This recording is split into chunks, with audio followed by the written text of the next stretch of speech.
नमस्कार दोस्तों, आप सभी का स्वागत है। आपके अपने YouTube चैनल मानव जीवन में दोस्तों लाइफ में सभी आगे बढ़ना चाहते हैं और लाइफ में आगे बढ़ने के लिए हमें रोज ही कुछ नया सीखना चाहिए और आगे बढ़ना चाहिए।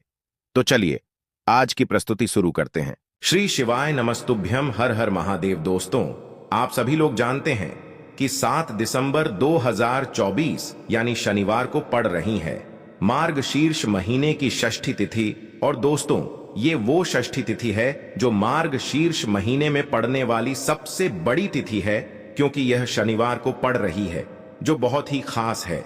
और दोस्तों, आप सभी लोग जानते हो शनिवार का अगर सबसे बड़ा कोई उपाय है तो वो 3 शमी के पत्ते वाला उपाय है। तो दोस्तों, इस शनिवार के दिन आप लोगों को इस वाले उपाय को जरूर करना है। बहुत सारे लोग होंगे जिन लोगों ने इस उपाय को ना किया हो, मतलब पूरा साल निकल गया, उन्होंने किसी भी दिन इस शमी पत्ते वाले उपाय को ना किया हो। पर दोस्तों, आपके पास एक आखिरी मौका बचा हुआ है जो कि 7 दिसंबर के दिन है। तो इस दिन आप लोगों को इस वाले उपाय को जरूर कर लेना है। भले ही आपने पूरे साल भर इस उपाय को ना किया हो, पर अगर आपने इस मार्गशीर्ष महीने के शनिवार के दिन अगर इस वाले उपाय को कर लिया तो आपको इस उपाय को करने का वो फल मिलेगा जिसकी आपने कभी कल्पना भी नहीं करी होगी। इसीलिए आप लोग इस वाले उपाय को एक बार जरूर कर लेना, ताकि आप लोगों के हाथ से यह मौका ना जा सके और आपको इस उपाय को करने का फल मिल सके। दोस्तों, यह उपाय पंडित जी ने अपनी अभी की ही शिव महापुराण की कथा में बताया है, जिस उपाय को आज हम आपको बहुत अच्छे से समझाने वाले हैं। इस वीडियो को देखने के बाद इस उपाय को समझने के लिए आपको कोई और वीडियो को देखने की जरूरत नहीं पड़ेगी। तो चलिए दोस्तों, उपाय को शुरू करते हैं। देखिए, ये इस मार्गशीर्ष महीने के शनिवार के दिन यह इतना खास होता है, इतना महत्वपूर्ण होता है। देखा गया है कभी कभी बड़े बड़े पूजा पाठ अनुष्ठान से जो मनोकामना पूर्ण नहीं होते, वो मार्गशीर्ष महीने के शनिवार षष्ठी के दिन एक छोटे से उपाय करने से ही आपकी मनोकामना पूर्ण हो जाती है। और बहुत सारे लोगों ने इस उपाय को किया भी है और उनको इस उपाय को करने का फल भी जरूर मिला है। अगर आप लोग भी इस उपाय को करना चाहते हैं तो आप इस उपाय को पहले अच्छे से समझ लेना, सुन लेना, उसके बाद करना। आपको इस उपाय का फल जरूर मिलेगा। और इस उपाय को कर लेने से आपके घर में चाहे किसी भी प्रकार की दुख और समस्या क्यों ना चल रही हो, आपको उसका कारण भी नहीं पता है कि भाई यह समस्या किस कारण से चल रही है। उसका कुछ भी कारण हो सकता है, जैसे पितृ दोष हो सकता है या किसी भी तरह का मंगल दोष भी हो सकता है। तो इस दिन आप लोगों को यह वाला उपाय कर लेना है। यह एक ऐसा उपाय है जिस उपाय को अगर किसी विशेष दिन पर किया जाए तो भाई उस विशेष दिन का जो है वह तो हमें मिलता ही मिलता है, पर हमने उस दिन पर इस 3 शमी के पत्ते वाले उपाय को किया है तो हमें उससे भी बड़ा फल मिलता है। और फल बहुत जल्दी मिलता है, क्योंकि आप इस उपाय को बहुत ही बड़े और विशेष दिन पर कर रहे हो। तो चलिए अब उपाय के बारे में बात करते हैं, लेकिन उससे पहले आप लोगों को यह जानना आवश्यक है कि आखिर यह उपाय किस समय करना है, किसको करना है और कैसे करना है। तो चलिए हम आगे आपको वीडियो में एक एक करके बता देते हैं।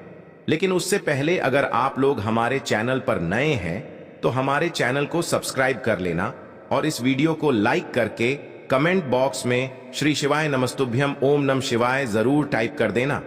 तो दोस्तों, इस शमी पत्ते वाले उपाय को हमें इस शनिवार के दिन कैसे करना है, किसको करना है, किस समय करना है और कहां पर करना है, ये सारे सवालों के जवाब आपको इस वीडियो में मिल जाएंगे। और जो ये वीडियो देखेगा भाई, उसको 3 शमी के पत्ते उपाय जरूर करना चाहिए, क्योंकि इस दिन शमी का भी बहुत ही बड़ा और विशेष महत्व होता है। और जब बात आ जाए 3 शमी के पत्ते की, तो ये सोने पे सुहागा वाली बात हो जाती है और ये एक बहुत ही बड़ा उपाय हो जाता है इस शनिवार षष्ठी तिथि का। अब देखो, बहुत सारे लोग प्रश्न करते हैं, हर एक उपाय को करते समय क्या हम इस उपाय को घर पर या मंदिर में कर सकते हैं? देखो, तो इस वाले उपाय को आप मंदिर में करोगे तो अच्छा रहेगा, घर पर नहीं करना है इस वाले उपाय को। उसके बाद में दोस्तों, जो अगला प्रश्न निकल कर आता है वो यह आता है इस उपाय को लेकर कि आखिर इस उपाय को हमें किस समय करना है, सुबह के समय करना है कि शाम के समय करना है। तो देखो, इस वाले उपाय को आप लोग सुबह के समय भी कर सकते हो और शाम के समय प्रदोष काल में भी कर सकते हो। अब अगर आप पूछो कि भाई साहब सबसे उत्तम समय कौन सा रहेगा इस शमी पत्र उपाय को करने का, तो हम आपसे बस यही कहेंगे कि इस उपाय को आप सुबह के समय करेंगे तो ज्यादा बेहतर होगा। बाकी अगर शाम के समय भी करेंगे तो भी अच्छा होगा, उसमें कोई भी दिक्कत वाली बात नहीं है। तो अब दोस्तों, जो अगली सबसे बड़ी और महत्वपूर्ण बात आती है वो यह आती है कि सुबह अगर हम उपाय को करेंगे तो हमें कितने बजे से लेकर कितने बजे तक के बीच में करना है, और शाम के समय प्रदोष काल में करेंगे तो हमें कितने बजे से लेकर कितने बजे के बीच में करना है। तो देखो, सुबह जितनी जल्दी हो सके आप उपाय को करने की कोशिश करना। बाकी अगर किसी कारणवश लेट भी हो जाओ, थोड़ी देर भी हो जाए, तो 10 या 11 बजे तक भी आप उपाय कर लेना, पर 12 बजे से ज्यादा देरी ना हो, ठीक है? इस बात का ध्यान रखना। उसके बाद में दोस्तों, अगर शाम के समय प्रदोष काल की बात करें, प्रदोष काल का जो समय होता है वो शाम के 6 बजे से शुरू हो जाता है। मतलब शाम के 6 बजे से लेकर 7 बजे के बीच का जो समय होता है, ये समय प्रदोष काल का समय होता है। पर अभी जो मौसम चल रहा है, इस मौसम में जो है शाम बहुत देरी से होती है, तो आप इस उपाय को 7 या 8 बजे के बीच में भी कर सकते हो। मतलब शाम के 6 बजे से रात 8 बजे के बीच में आप कभी भी इस वाले उपाय को कर सकते हो, उसमें कोई भी दिक्कत वाली बात नहीं है। परंतु शनिवार के दिन कोशिश करना कि समय के अंतर्गत ही कर लो। किसी कारणवश ना कर पाओ तो थोड़ा देरी से भी कर सकते हो, आपको उपाय का फल जरूर मिलेगा। तो चलिए बढ़ते हैं उपाय की ओर। तो देखिए, आज के इस पूरे वीडियो में हम आपको 3 से 4 महाउपायों के बारे में बताएंगे, तो वीडियो को आपको पूरा अंत तक देखना है। देखिए, पहला और दूसरा उपाय बहुत ही खास है, और तीसरे उपाय को करने से जो आपका अटका हुआ पैसा है, आपका जो अटका हुआ धन है, जो आपको मिल नहीं रहा है, तो वो आपको प्राप्त होगा और आपकी सारी समस्या समाप्त हो जाएगी और आपकी सारी मनोकामनाएं परिपूर्ण होगी। तो चलिए सबसे पहले हम जान लेते हैं पूज्य गुरुजी द्वारा बताए गए पहले महाउपाय के बारे में। इस उपाय के लिए सबसे पहले तो आपको मात्र 3 शमी पत्र लेने होंगे। इसी के साथ में आपको मात्र थोड़ा सा शहद लेना है। शहद आप मात्र 1 चम्मच या फिर उससे भी कम लें, और इसी के साथ में आपको मात्र एक तांबे के पात्र के अंदर अपने घर से शुद्ध जल लेना है। अब दोस्तों, मात्र इन तीनों सामग्रियों को लेकर के सीधे आपको पहुंच जाना होगा भगवान शिव के मंदिर में। देखिए, गुरुजी ने बताया है ये वाला उपाय आप सुबह भी कर सकते हैं और शाम के समय में भी कर सकते हैं। जब भी आपके पास समय हो तब आप इस उपाय को कर सकते हैं। देखिए, सबसे पहले तो आप जो एक जल का पात्र लेकर के गए हैं, उससे आपको धीरे धीरे शिवलिंग पर समर्पित कर देना है, और लगातार आपको शिव महापुराण के मूल मंत्र श्री शिवाय नमस्तुभ्यम, इस मंत्र का जाप करते रहना है। अब दोस्तों, आपके पास जो शमी पत्र है, 3 शमी पत्र है, तीनों को आपको उस शहद के अंदर अच्छे से डुबो देना है। यानी कि तीनों शमी पत्र पर आप चारों तरफ अच्छे से शहद का लेपन कर देना है। अब दोस्तों, इन शमी पत्रों से आपको भगवान शिव के शिवलिंग का श्रृंगार करना है। यानी कि आपको एक शमी पत्र शिवलिंग के ऊपर रख देना, ये दूसरा शमी पत्र आपको शिवलिंग के दाएं तरफ रख देना है, और तीसरा शमी पत्र आपको शिवलिंग के बाएं तरफ चिपका देना है। यह बात हमेशा ध्यान रखना कि डंडी का जो भाग होगा वो जलाधारी की तरफ रहेगा। इस प्रकार से आपको इन तीनों शमी पत्रों से भगवान के शिवलिंग का श्रृंगार करना है, और लगातार आपको श्री शिवाय नमस्तुभ्यम या फिर ओम नमः शिवाय इस मंत्र का जाप करते रहना है। उसके बाद में फिर आप जिस भी मनोकामना के लिए उपाय कर रहे हैं, चाहे आप धन की प्राप्ति के लिए ये उपाय कर रहे हैं, तो उससे आपको महादेव से परिपूर्ण करने के लिए प्रार्थना कर लेनी है। या फिर यदि आप व्यापार के लिए कर रहे हैं, अपनी नौकरी के लिए इस उपाय को कर रहे हैं, या फिर अपने संकटों को समाप्त करने के लिए यह उपाय कर रहे हैं, तो जो भी आपकी मनोकामना है उससे महादेव से परिपूर्ण करने के लिए आपको बोल देना है, और फिर आपको वापस अपने घर आ जाना है। पूज्य गुरुजी कहते हैं कि यदि आप इन शमी पत्र से, और वो भी शनिवार के दिन, शिवलिंग का श्रृंगार करते हैं, तो महादेव आपकी जो प्रार्थना है उसे बहुत ही शीघ्रता से स्वीकार करते हैं, और आपकी सब मनोकामनाएं पूर्ण होने लगती हैं, और महादेव आपकी जिंदगी को भी सिंगार देते हैं। चलो अब बात करते हैं हमारे दूसरे उपाय की तरफ। देखिए, आगे बढ़ने से पहले वीडियो को एक लाइक जरूर करें। देखो, इस उपाय को करने के लिए सबसे पहले तो आपको 2 मिट्टी के दीपक लेने होंगे। अगर आपके पास मिट्टी के दीपक नहीं है तो आप आटे के दीपक भी तैयार कर सकते हैं। परंतु कोशिश करना कि मिट्टी के दीपक आपको मिल जाए।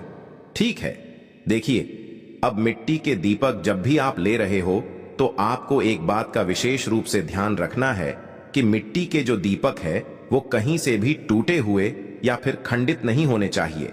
देखो, आपको विशेष ध्यान रखना है कि आपको खंडित दीपक नहीं लेना है। इसी के साथ में आपको लेना होगा शुद्ध देसी गाय का घी। अब देखो, गाय माता का यदि आपको घी प्राप्त हो जाता है तो वही आपको ले लेना है। अगर आपको गाय का घी नहीं मिलता है, कोई भी देसी घी आप इस्तेमाल कर सकते हो। देखिए, अब आपको क्या करना है, आपको 2 चम्मच शुद्ध घी लेना है। क्योंकि आप 2 दीपक ले रहे हैं तो आपको 2 चम्मच शुद्ध घी लेना है। देखिए, घी से दीपक प्रज्वलित करने से हमारे जीवन की जो संकट है, कष्ट है और बाधाएं हैं, वह सभी दूर होती हैं और नकारात्मक ऊर्जा घर से बाहर जाती है। और घी से दीपक प्रज्वलित करने से बहुत अधिक लाभ होता है। और इसी के साथ में आपको लेनी होगी गोल बाती। आपको मात्र 2 गोल बाती लेनी होगी। गोल बाती का दीपक प्रज्वलित करने से माता लक्ष्मी बहुत अधिक प्रसन्न होती है, जिससे आपके धन में वृद्धि होती है। और इसी के साथ में आपको लेनी होगी 2 लौंग। देखो, अब लौंग जो है हमारे जीवन के सारे संकटों और कष्टों को दूर करती है, तो इसीलिए आपको मात्र 2 फूल वाली लौंग लेनी है। अब ये सभी सामग्री लेने के बाद इन सभी सामग्रियों को लेकर के आपको पहुंच जाना है पीपल के वृक्ष के वहां पर, क्योंकि इस दिन दीपक को पीपल के वृक्ष की जड़ में दीपक प्रज्वलित करना बहुत ही विशेष बताया है, खासकर शनिवार के दिन। तो कैसे करना है, चलिए जानते हैं। पूज्य गुरु जी कहते हैं कि जो भी व्यक्ति पीपल के वृक्ष से कोई भी उपाय करता है तो उसके जीवन में कभी भी धन की समस्या उत्पन्न नहीं होती है। देखिए, पूज्य गुरु जी ने बताया है आपको ऐसे पीपल के वृक्ष के नीचे इस उपाय को करना है जो थोड़ा बड़ा वृक्ष हो और उसकी छाया आपके ऊपर पड़नी चाहिए, और पीपल की जड़ में आपको ये उपाय करना है। अब सबसे पहले तो आपको अपना जो मुख है उत्तर दिशा की ओर रख करके खड़े हो जाना है। उत्तर दिशा जो है वो माता लक्ष्मी और भगवान विष्णु की मानी गई है, जिनकी कृपा से हमें धन की प्राप्ति होती है और आर्थिक तंगी से हमें छुटकारा मिलता है। तो सबसे पहले तो आपके पास में जो 2 दीपक हैं उन्हें आपको पीपल के वृक्ष की जड़ के पास में रख देना है। अब दोस्तों, इन दोनों दीपक में आपको 1-1 चम्मच घी डाल देना है। उसके बाद आपको दोनों दीपक में 1-1 गोलबाती को डाल देना है। इसके बाद आपको पीपलेश्वर महादेव का नाम लेकर के और अपनी नाम और गोत्र को बोल करके दोनों दीपक को आपको प्रज्वलित कर देना है। उसके बाद जो आपके पास 2 लौंग हैं, उनमें से आपको 1 लौंग को अपने सीधे हाथ में रखना है, और जो दीपक है, पहला दीपक, उसके ऊपर से आपको पहले लौंग को 11 बार घुमाना है। देखिए, यदि आप 11 बार घुमा रहे हैं तो आपको 11 बार ओम महालक्ष्मी नमः इस मंत्र का जाप कर लेना है, और आपको अपना नाम और गोत्र को बोल करके आपको धन की प्राप्ति हो, धन की जितनी भी समस्याएं हैं वह सभी दूर हो, ऐसे आपको प्रार्थना कर लेनी है। और ये जो पहली लौंग है इसे आपको दीपक के अंदर डाल देना है। अब इसके बाद आपको दूसरी लौंग को भी लेना है और बाएं वाले दीपक के ऊपर से भी आपको इससे लौंग को 11 बार घुमा देना है, और 11 बार आपको ओम नमो भगवते वासुदेवाय नमः इस मंत्र का जाप कर लेना है। उसके बाद इस जलते हुए दीपक मैं आपको अपना नाम और अपनी गोत्र को बोल करके इस जलते हुए दीपक में ये लौंग आपको डाल देनी है। देखिए, पूज्य गुरु जी कहते हैं कि जो भी व्यक्ति इस उपाय की शनिवार की षष्ठी तिथि पर कर लेता है उसके जीवन में कभी भी धन से जुड़ी समस्या उत्पन्न नहीं होती है। उसका जो सोया हुआ भाग्य है वह चमक उठता है और धन की देवी माता लक्ष्मी की प्राप्ति होती है। अब दोस्तों, हम जान लेते हैं पूज्य गुरु जी द्वारा बताए गए तीसरे विशेष उपाय के बारे में। देखिए कि कल षष्ठी तिथि है तो ये उपाय भी आपको अवश्य करना चाहिए। देखिए, यदि आप चाहते हैं कि आपके जीवन में चारों दिशाओं से धन की कोई भी कमी न हो, यानी कि आपके जीवन में चारों दिशाओं से धन के जो स्रोत है वो बंद ना हो और चारों दिशाओं से आपके घर में, आपके जीवन में धन आए, तो आपको आज के दिन ये उपाय करना चाहिए। आज के दिन पीपल के वृक्ष में भगवान विष्णु और माता लक्ष्मी का निवास होता है। पीपल के वृक्ष में देखिए, आपको एक चौमुखी दीपक लेना है। आप माटी का दीपक भी ले सकते हैं और आटे का दीपक भी आप बना सकते हैं। देखिए, दीपक के अंदर आपको 4 बातियों का प्रयोग करना है। साथ ही साथ दीपक में आपको घी का प्रयोग करना है। अगर घी आपके पास नहीं है तो आप तिल के तेल का प्रयोग भी कर सकते हैं और साथ में आपको एक चुटकी हल्दी भी लेनी है होगी। अब देखो, ये जो चौमुखी दीपक है आपको पीपल के वृक्ष के वहां पर लेकर के पहुंच जाना है। देखिए, ये जो दीपक है आपको माता लक्ष्मी के निमित्त प्रज्वलित करना है, इसलिए आपको ओम महालक्ष्मी नमः इस मंत्र का वहां पर 108 बार जाप करना है। पीपल के वृक्ष के वहां पर यह जो चौमुखी दीपक है आपको उत्तर दिशा की ओर अपना मुख करके प्रज्वलित करना है। यह दीपक आपके घर में सुख समृद्धि प्रदान करेगा और आपकी जो दरिद्रता है उसे दूर करेगा। तो इस प्रकार से आपको यह दूसरा उपाय कर लेना है। अब दोस्तों, हम सबसे अंत में जान लेते हैं चौथे चमत्कारी उपाय के बारे में।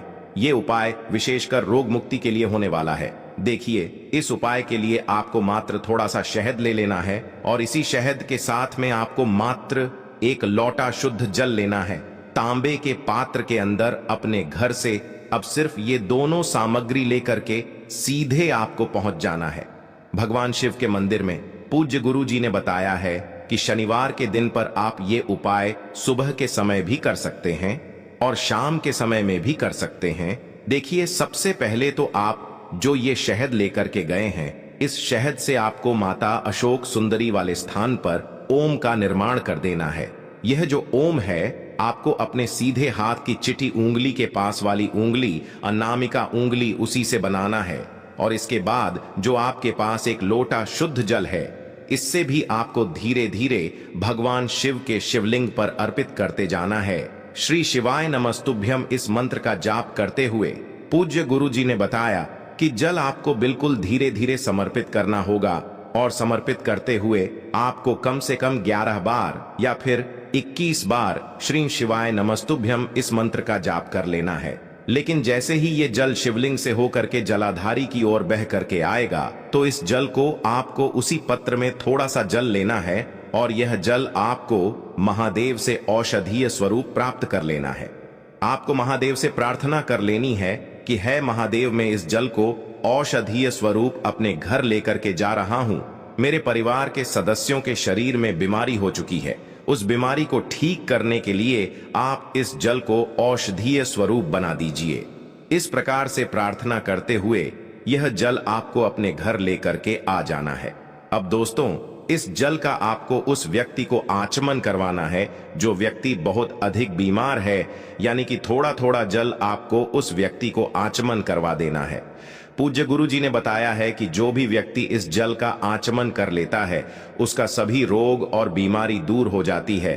तो दोस्तों, इस वीडियो में हमने पूज्य गुरु जी द्वारा बताए गए 3 महा उपाय बताए हैं जो आपको अवश्य करने हैं। आज के लिए बस इतना ही इस वीडियो में दी गई जानकारी। अगर आपको अच्छी लगी हो तो प्लीज हमारे चैनल मानव जीवन को सब्सक्राइब करें, लाइक करें और हमारे वीडियो में अंत तक बने रहने के लिए धन्यवाद।